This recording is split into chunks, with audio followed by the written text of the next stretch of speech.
Flosstube. It's Angel from the Elegant Thread and back for video number 6. So Flosstube number 6. Hi, welcome back. If you're just stopping by, hey, come on in. So I have a few things to share with you today.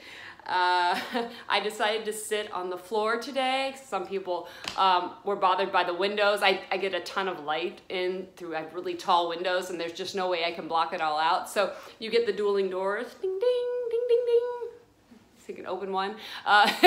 One's a closet, one's an exterior door, and we're real close to the door, and Henry will probably start meowing anytime now. So wailing, I should say, wailing.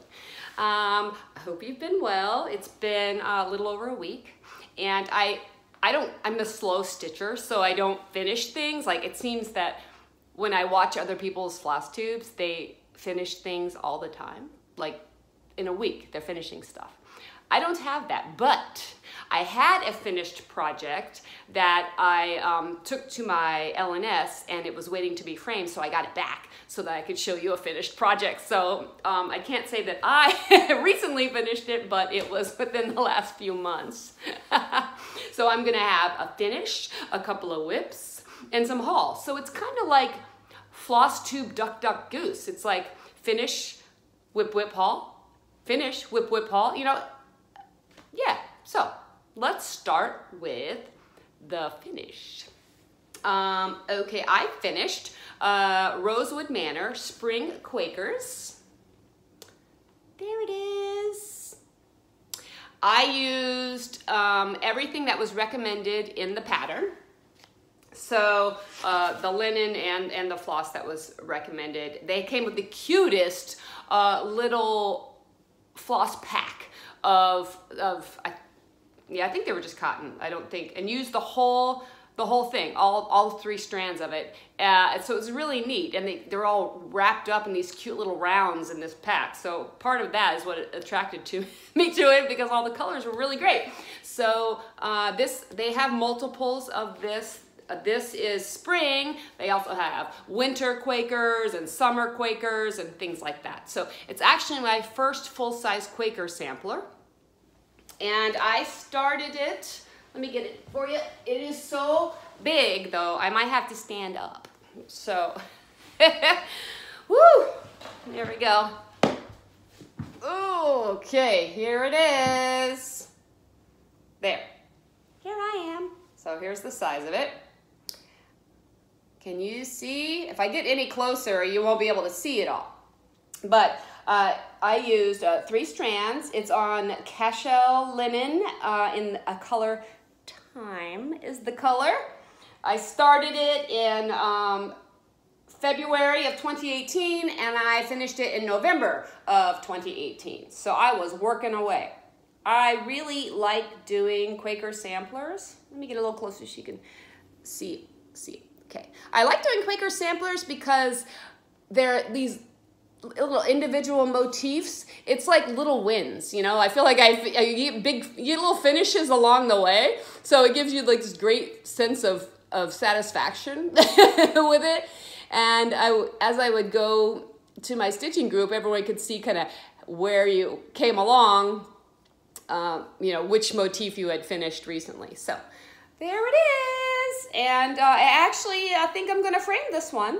It was my first time stitching on something that's dyed like this. And linen is, I mean, Thyme was the name of it, but it's like dyed, and it has this modeling in it. You can see that, but the colors are just gorgeous. So that one is a finish, but not a fully, an FFO, as we say. I still have my Matter's Choice. I switched up my new project bag that I just made. Ta-da! So I made some other ones that I will sell on my Etsy site, but this one is for me. What I started doing is when I make project bags, so I make at least 3 of them, and one is for me, and then I can sell the other ones, or gift one, or sell one, because I fall in love with them. They're like children, so I love them all. And I made a little, I made a little accessory bag to go with it. It matches the lining. Here it is. And I got this cute little bird that I use as a needle minder. Check him out. Tee-hee. So he goes, you know, with the birds on the bag. So yeah, and it's lined with some other, and I keep my, you know, floss and oops, and whatnot in there. So there it is. And I haven't got, let me remind, in case you don't know what I'm working on, so you just stop by. I assume you already know me since it's number 6. But I am working on Matter's Choice. And this is a SAL for Jenn Lee from Quirks and Stitches. You know, it's a birthday SAL for her, and I am such a slow stitcher. It's probably gonna be like next year's birthday SAL too. It might take me that long to finish it. It might, shoot, you might be 10 years older by the time I finish it at the rate that I go, because I take these really long breaks in between, as you will see. So here it is. That's how far I've come. I think that's quite a lot. For me. The saga on this is I had started it originally on some linen that I just had in my stash. I had no idea the count of it. And I used the called for silk that for Matter's Choice, which I don't remember now what it was.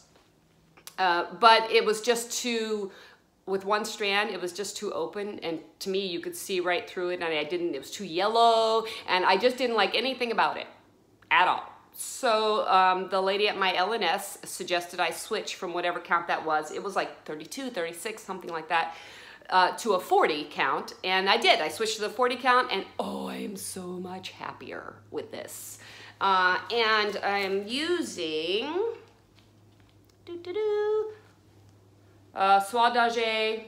It's in the blue family. It's like a really dark navy blue. So on this fabric, it looks almost black, but it's just something, it has really good character to it. So I really like it against this. Yeah, I think I've fallen in love. You know, people, you go in and out of liking things and not liking things. I call it the duck phenomenon. You know, we used to all like the little ducks on 8 o'clock, like the towels and stuff. Some people still do, nothing wrong with that. But I have moved on. It's just like, you know, you start with a really sweet wine and eventually your palate matures, or not. So, sidebar, my philosophy on wine is one of two things. It's either this or this. That's it. Do you want to drink it? Do you not want to drink it? So, hey, anywho, so, you know, originally you might like white linen or white Ita cloth, or then you might like something that's a little more antiqued and things like that. So I used to kind of like the antiqued, yellowy kind of fabric, but now I just can't stand it. It looks to me like someone's been smoking in the room for 30 years. I just don't like that yellowy color. But I love this kind of oatmeal kind of colors now, and it's just, I used to love the yellowy kind. Now I don't. So you comes and goes, like styles come and go. So so I'm much happier, and it even kind of matches my bag. That's why I chose the bag. That's why I chose this fabric. See, it kind of, yeah, same kind of theme-ish thing. So there it is. Ta-da! Let me put it back. Okay, that's Matter's Choice. That is my current whip. I am kind of a monogamous stitcher, as in I like to see things finished. I like a sense of accomplishment, and on big projects sometimes that's hard to do. So I'll stop on a big project and do some small things, but in general I kind of just like to stitch along. Now I'm going to tell you, show you something that's a whip that's from 2006. Yeah. Oh, let me go back to Matter's Choice real quick. So the other piece that I was talking about, that yellowy kind, I said, hey, I don't like it, but hey, someone out there might. So I offered it to somebody, and the first person to ask me for it, because I've never done like a giveaway or anything, and I figure all like, what, 2 people that follow me, maybe someone might want it, right? So I don't know. It went to Elizabeth Thompson. She received Matter's Choice, so hopefully she likes it. even if she doesn't stitch it or finish stitching it, maybe she can get some fabric she can use for something else. So there. I also had some fabric that one of the ladies in my stitching group had given me that you can use to like line things, and I took, you know, what I wanted out of it, and I had a lot left over, and I told her that I wouldn't throw it away, I would share it, so I offered it to somebody. You know, the first person to ask me for it, you get it. And that was Kathy Dukes. So I sent you a message, Kathy, and said, hey, here's my email address, send me your address. But I haven't, I mean, I'll be honest, I don't check my email all that much, but I knew that I was kind of expecting something, so I've kind of been checking. Hopefully I gave you the right email. I'll go in and check that I gave you the correct email.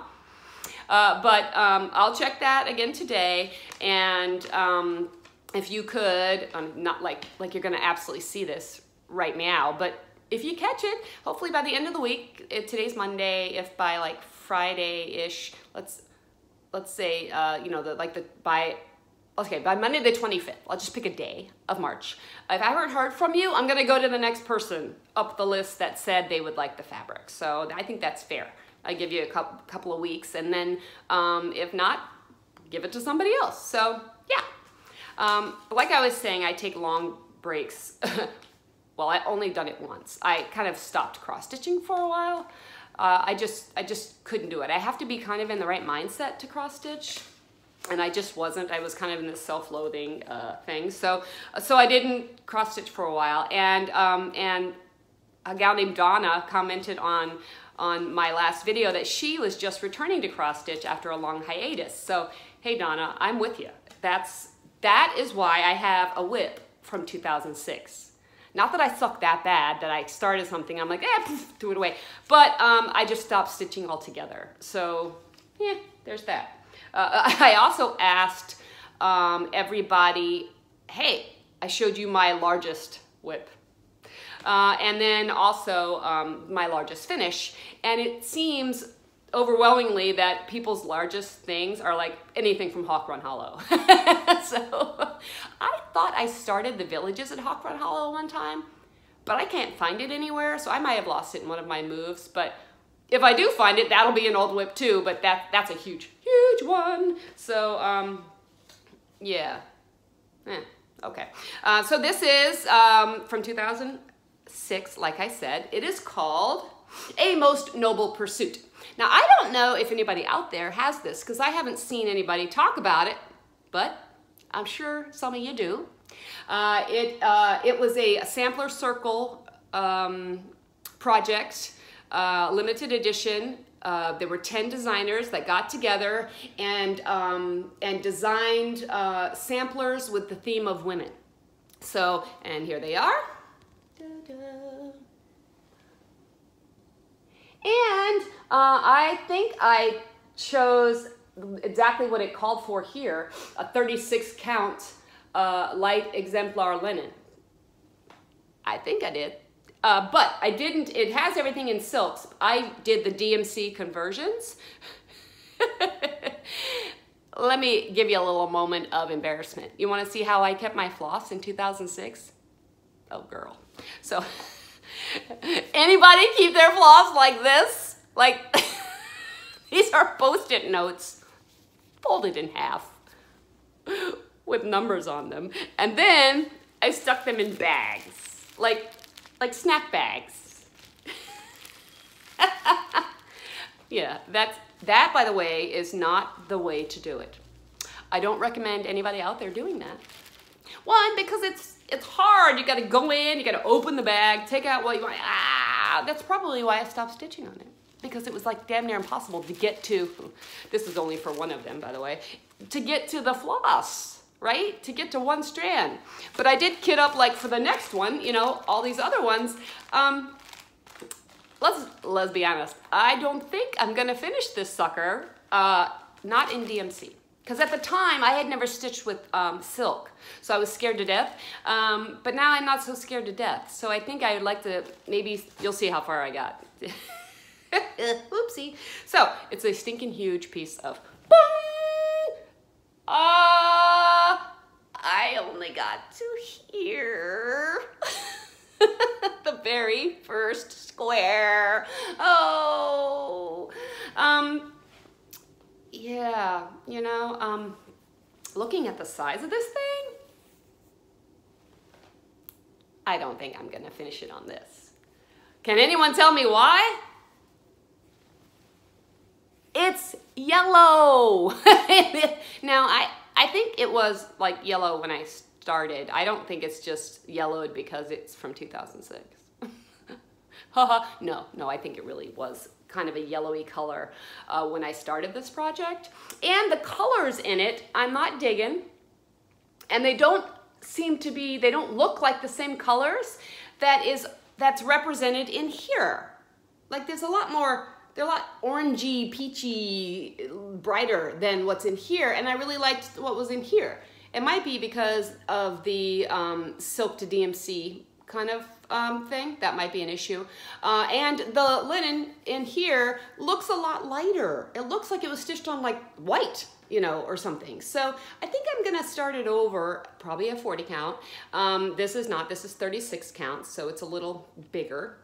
So 40 count will make the whole project a little smaller, a little tighter, and then in silk, so it'll look a little richer. So I think if I'm gonna spend, you know, the rest of my life stitching this thing, I might as well do it up, right? So again, this might be one of those that I give up to charity, but I haven't decided that yet. So there's that. There is my whip from 2006. Look at all the stuff I have not done. Okay. Yeah. That's funny. I'm thinking some of you might be like that. Other people, you whip along doing things that you actually finish, things that you actually start. But, you know, we all have our thing. So I do have a little bit of haul. From one of the ladies at Stitching at the Beach that I went to. She gave me, I was looking for needle cushions, pin cushions, because I got my new sewing machine. And obviously you've seen that I've made two. Of course, now I'm going to keep making them. So someone gave me this, which has, you know, the biscornu and the scissor fob and the needle keep, all that kind of stuff on it. So The Bees of Summer by Shirley Weissman, Glitter Gulch Needlework. Yep, and it's from the Silver Needle in Tulsa, Oklahoma, because the lady in my stitching group goes there a couple times a year for retreats. So oddly enough that I used to live there. It's just, you know, life follows you. It's a really small world overall. So, and I did get, this is a Erica Michaels. These are, I haven't done any of these yet. They're on the silk gauze. This one came in, I had ordered it, and I ordered it because I have like all of them. And you're like, why do you have all of them if you've never done it before? One, because I cross stitch and we're all having a little bit of an addictive personality. So I thought maybe I'd put them all together and like make one big piece, you know? Or I had this idea, because they're pretty small on this silk gauze, so put it on something that has like 2 holes at the top and a little stand, and you can flip it over, and like for each holiday you can just flip to the next one and have it as a little display thing. I don't know. If I create something like that, I'll let you know, but I have like all of them. Yeah. Someday I'll get to that. Not right now. Okay. So I think that's all I have for now. We're almost 20 minutes. Hopefully you got, you know, one piece of thread stitched while you watched, and you had a good cup of coffee, you had a good laugh, and, you know, tell me what you're doing. Tell me what you're up to. Things have been going pretty well on my Etsy shop.